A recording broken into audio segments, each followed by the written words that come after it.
Real progress, the kind of truly transformational change we need, will come only after we fix this worsening problem. In this regard, the influence of money in politics grows every year. So pernicious is this influence that elected officials in New York can easily forget the 18 million constituents they are elected to serve. Instead, they focus on the few groups, corporations, and individuals able to give large sums of money. Current law simply does not do enough to keep the focus on constituents. Here are some of the most egregious problems. First, our contribution limits are way too high. In fact, for statewide races, the limit is over $50,000, higher than an average New Yorker's annual income. I have voluntarily imposed dramatically lower limits on my own fundraising, as has Lieutenant Governor Patterson. But such lower limits must be made mandatory.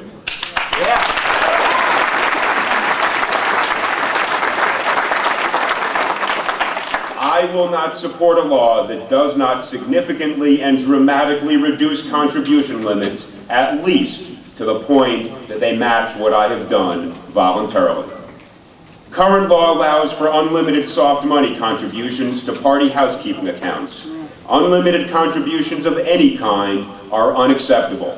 I will not support or sign a law that does not significantly and dramatically reduce limits on soft money.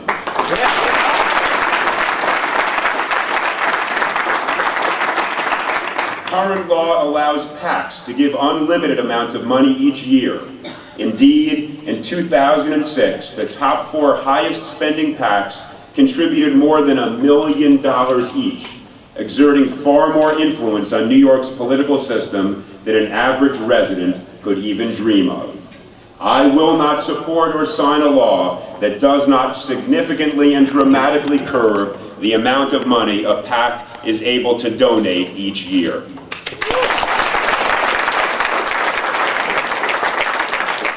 Current law allows significant loopholes to exist.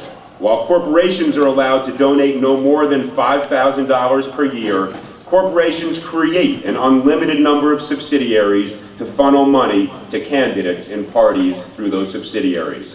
The same is true of wealthy individuals who create LLCs. I will not support or sign a law that does not ban subsidiary and LLC contributions.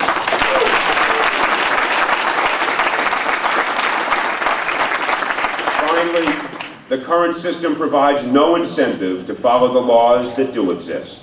The State Board of Elections must be equipped to enforce the current laws as well as the new standards that we create if campaign finance reform is to have any impact at all. In their own 2006 annual report, the State Board of Elections stated that its enforcement unit initiated only 7 lawsuits.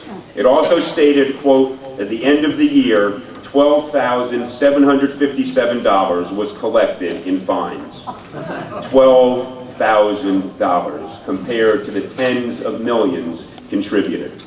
$12,757 in fines in a state where millions are donated and spent each election cycle is simply unacceptable. There is inadequate incentive to obey the law if there are no penalties imposed for violating it. Also in their own report, the State Board of Elections admitted that only one of the 100 complaints filed with the board was referred to the investigative unit by the board. 99% of complaints did not receive a thorough investigation. At the State Board of Elections, the Enforcement Counsel Unit, the investigative unit, and the campaign finance unit have a combined staff of 13 people. In this case, that is an incredibly unlucky number for the state of New York.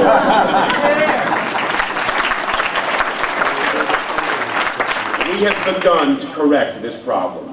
This year's budget has money for additional staff to investigate alleged violations. But a campaign finance law must also impose stiff penalties for violations.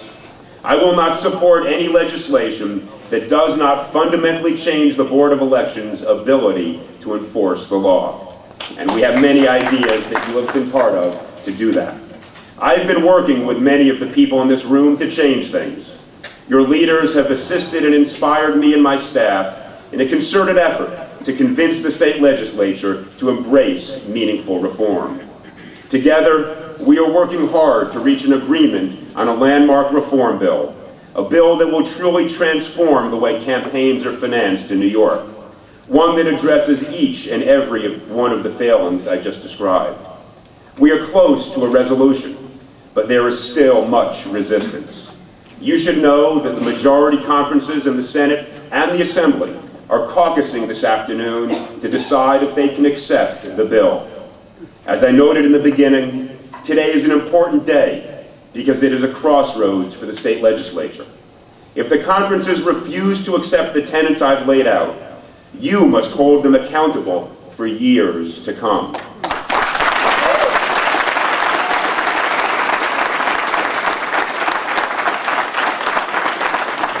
I sincerely hope to stand with the legislative leadership and your leaders this afternoon to announce a good bill.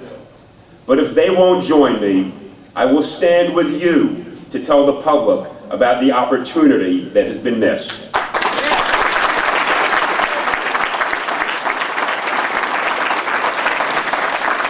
One additional important point.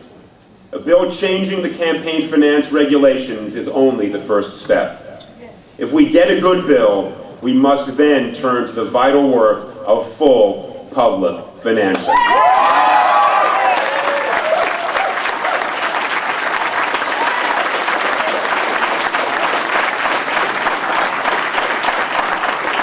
Until we level the playing field for all candidates, we will not have truly free elections.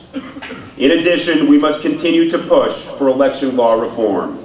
In this regard, I will propose an election law package that includes 2 constitutional amendments. One to establish an independent legislative redistricting commission, and a second to allow for same-day voter registration.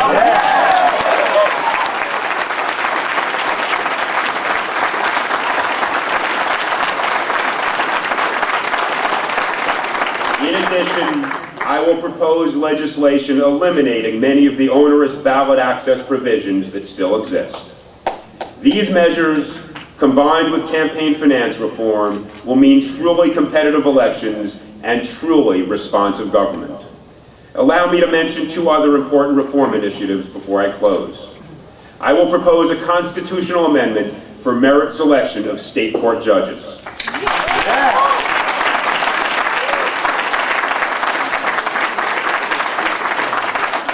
I will propose a constitutional amendment that implements Chief Judge Kaye's recommendations for modernizing the court system.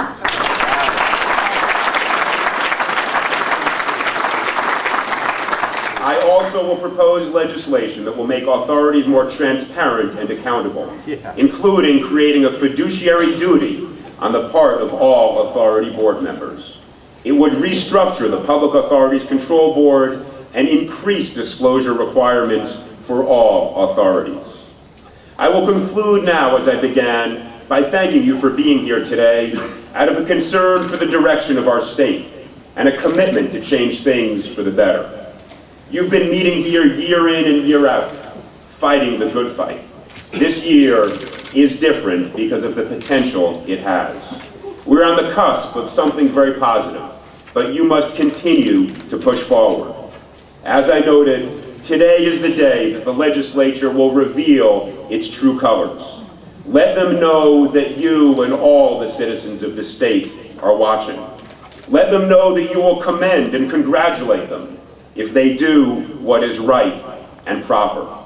And let them know that you and I will hold them accountable if they do not. Thank you very much. I hope